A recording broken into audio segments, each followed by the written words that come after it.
Thank you. So the first part of our journey in the food bank is to ask for donations. Everything we do here at Silklife Foodbank is donated by the general public. We don't take surplus stock or end the shelf life. That's more for food pantries. The food bank is an emergency food bank, meaning we need to keep 3 months' worth of stock at any one time.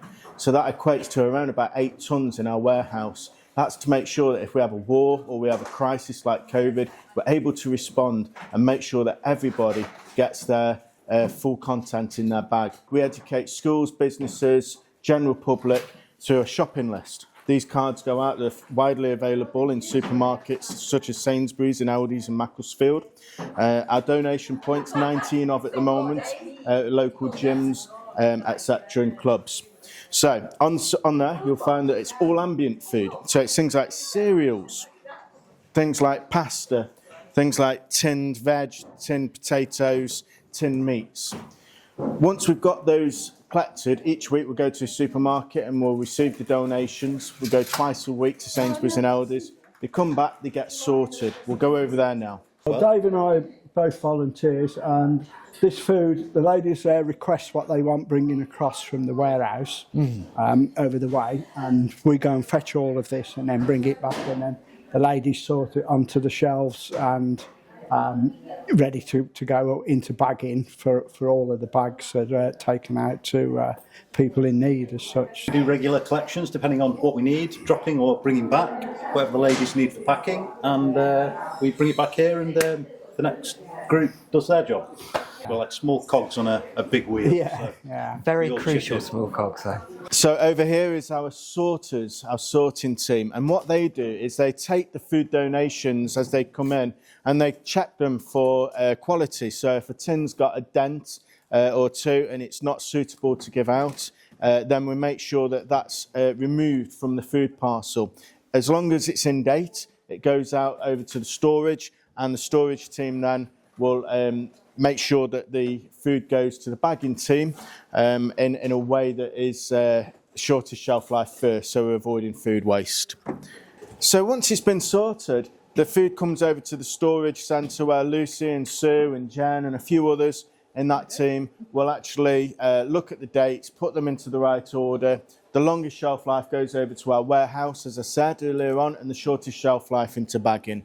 What happens here is that the team will take a picking list, and that picking list has the numbers, the quantity of the items that are required to go in each parcel. You see this one's actually a couple bag.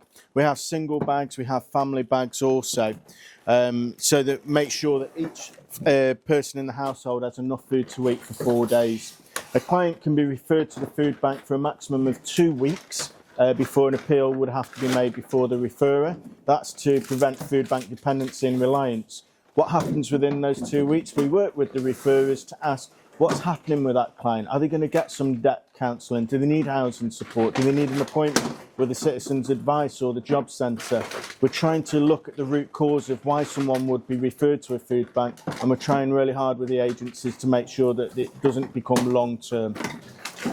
It's all screw capped to make sure that basically it's not one time use, you can keep popping it together.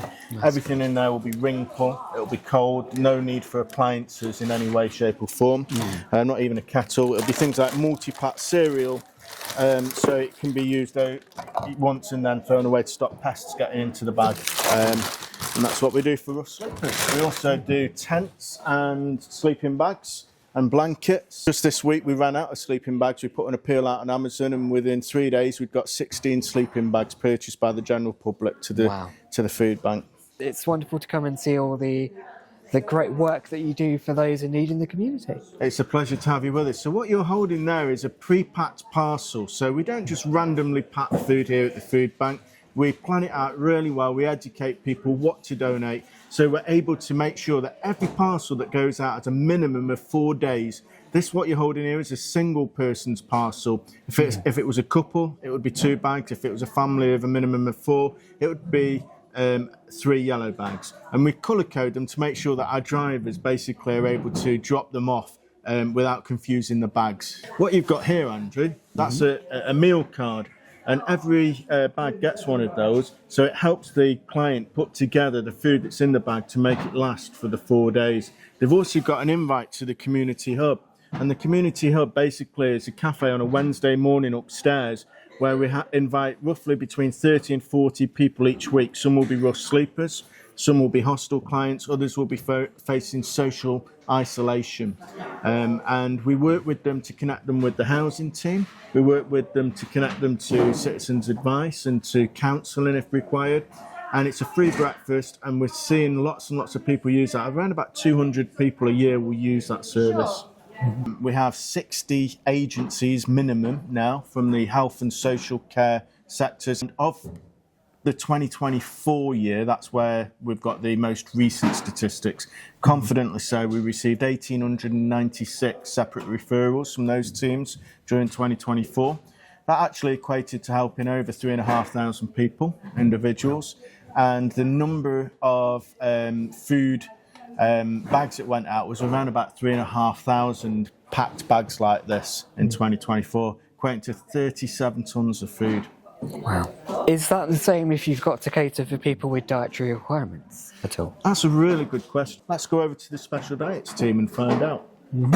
We're putting together vegetarian bags. We provide bags for vegetarians and for vegans. And we also do gluten-free bags and lactose-free bags for special diets. And if other people, homeless people needed special diet adaptations, we can always ask them if there are things that they don't eat and swap them out. But in the vegetarian bags, we're trying to give them plenty of proteiny things like tins of beans and pasta sauces. There are vegetarian tinned meals as well. So it's a good nutritious mixture. So in this section, as well as doing the homeless bags that you've seen earlier, we do what we call a kettle bag, which is for people who maybe have been in a travel lodge, so they have access to a kettle. So they can heat things up like cup of soups and pot noodles, but then we also have all the tinned fish, the meat pastes and biscuits, pastas. We give them milk, porridge, anything that we can think of that you can easily make with a kettle or just on its own that will be filling and warming. So part of our give and our response to those that are facing food insecurity is to also provide toiletries. We work with Bare Necessities Toiletry Bank in Wilmslow, who provide much of the toiletries that are required for this team. And what this team does is put together dental, hygiene and hair care products, just so that basically the children in our families that are referred to us can smell nice and appear nice at school and not give away to the children in the classroom that they are facing difficulties at this time.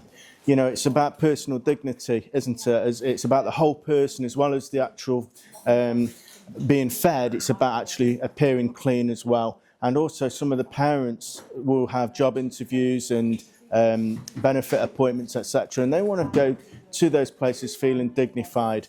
So this really helps. So what Julia's doing right now is packing a femcare parcel. We recently worked with Period Poverty, who actually try and eliminate the situation where women and young girls can't afford to buy the sanitary products that they need. So through the schools, through the surplus that they receive through Period Poverty Power, they actually donate that to ourselves here at the Silklife Foodbank. We can then pre-package them and give them to the ladies and the young girls as needed. We've talked about food, toiletries, femcare. Another thing that we do is the Nappy Bank. This is slightly different in the respect that the families we work with don't necessarily have just a 2-week cap. They come to us each month, once a month, whilst their children are young and in nappies. So we supply nappies or pants, a couple of packs. We do baby wipes. We even do baby wash, and the parcel also contains nappy bags. So it's a really helpful way in saving roughly about £20 so that it helps them at the till to get food. That way, sometimes it means they don't necessarily need to be referred for food bank because we've helped them in a different way. So welcome to the Community Hub. Again, this is another service that we do here at the Silklife Foodbank. We get roughly around about 30 to 50 guests every week, helped out well over 200 individuals over the last 12 months. And when they come to the Community Hub, they can have a free breakfast, free drinks, connect them to important services that will help them in their time of need. What kind of clients do you find accessing the Community Hub? So predominantly it's rough sleepers, so those that are actually physically on the streets in sleeping bags or tents waiting a hostel placement. Every Wednesday when we do this, the rough sleeping officer for the housing team of Macclesfield Town Council comes and joins us here at the hub, and she actually connects people with the assessment that they require and gets them onto the waiting list for a hostel placement right here in Macclesfield. So we see the journey from homelessness, rough sleeping, through to homelessness in a hostel, through to eventually getting their own flat again.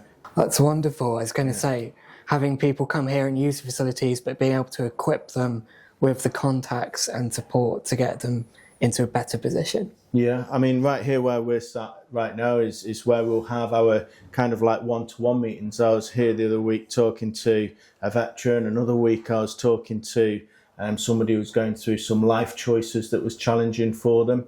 There are times that we'll sit and just pray with people because we are a Christian charity. There's times that we'll connect them with a professional counsellor. As well as the rough sleepers, it's important to say that poverty isn't just about food, it isn't just about shelter, it can affect loneliness as well. So some people who come and join us here at the Community Hub might not necessarily be out of pocket or hungry, but they just need a little bit of community support. So we get lots of people just kind of hanging out, talking here, some playing pool. We have the cafe bit where we've got the chefs doing eggs and tin sausage, tin beans and toast. Wow. We call it the best. And we do around about 40 breakfasts a week. Wow. Yeah. A lot of the clients will sit here and just talk to one another, play drafts or a game of chess. And then we've got the table tennis and the toilets at the end. Just in that corner over there, we have the minister's wife, because it's a church as well. His wife actually... She actually works in the NHS during the week, but she's trained in haircutting, so she'll come and offer a free haircut to the homeless once a month. Oh, that's lovely. Do you have any amazing memories of people's journeys that you can share? And one of the clearest memories and what will live with me for the rest of my life is when the Ukraine war broke out and people were hitchhiking their way literally to the UK because we was doing sponsored homes, if you remember rightly. 15 Ukrainians literally just turned up at the hub. We weren't expecting them. They turned up, didn't speak much English at all. There was one amongst them that was able to translate. And we saw that morning Ukrainians playing pool and table tennis with our homeless lads. And I remember them sitting there eating their beans, egg, sausage on toast. And then one of our clients who comes for community rather than anything else picked up the guitar and started playing Bob Marley, Everything's Gonna Be Okay. And he started to sing in English, and then some of the Ukrainians started to sing in their own language and the Bob Marley song, and it brought tears to all the volunteers' eyes, just seeing the travels that these guys had come through, the hardship that they've faced and still facing. sometimes all you need is a warm space and people in a like-minded situation to feel that there is some hope and be able to open up a bit more. Absolutely. And seek that support that you need.